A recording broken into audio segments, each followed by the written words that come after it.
widens its crackdown on what it calls armed gangs. CNN's Arwa Damon crossed the border from Turkey into Syria today and saw firsthand what they're facing. This is the campsite located just across the Syrian-Turkish border inside Syria. The conditions are so dire that as you've been walking through here, individuals keep coming up to us wanting to show us just how much the families are struggling to survive. The women here are visibly upset. They arrived a few days ago from one of the small villages outside of Jisr al-Shughur, and they don't really have much of a shelter either. These children with them that don't even have, proper shoes. They're not able to stay clean. They're filthy, and it's just an incredibly desperate situation. So the kids are saying that they're here just playing in the water, but this is also being used by the adults to try to bathe themselves, bathe the children, and do their washing. And this water is not clean by any stretch of the imagination. In fact, it's so murky, it looks more like a stream of mud. This is something of a makeshift pharmacy that's been set up inside the camp, if it can even be called that.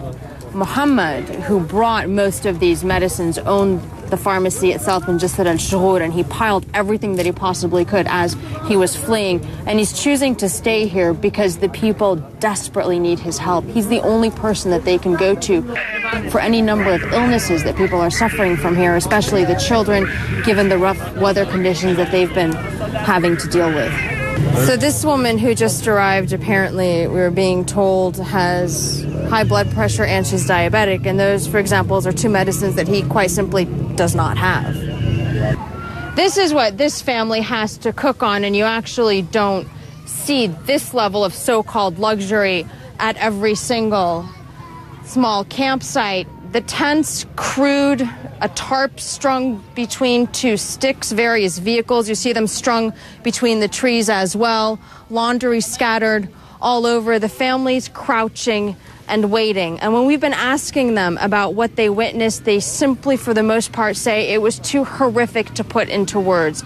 And the next thing they want to know is when will they be able to go home, because none of them have that answer. Arwa Damon, CNN, near Khirbet Joz in Syria. And Michael Holmes joins us now to talk a little bit about this. That's incredible. I mean, she was able to cross that border. She did, yeah, from on Turkey. The quiet. Of course, international journalists are not allowed into Syria, and Arwa worked with some people, and we're not even saying how she did it, so but she got in there.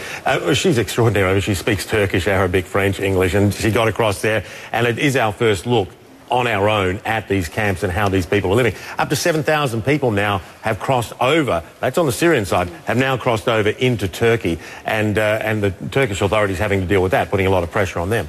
When you see the conditions, in the camp, I mean, the government says that it's targeting groups that have been firing on security forces too. I mean, it is just an awful situation. Well, this is the thing too, that because foreign journalists aren't in there, we don't know what's going on, whether it's an armed rebellion, whether it is the peaceful protests that we've been told about, how much of a role the desertions are playing, and whether you really do have military versus military in Syria. And the fear too is that this could become more and more sectarian. And Jisr al-Shughur that we've been looking at is Sunni. There's an Alawite town only a mile away. Of course, the ruling regime is Alawite as well. Got that mixed in with Kurds and Christians. It's a very volatile mix of different religious ethnicities as well.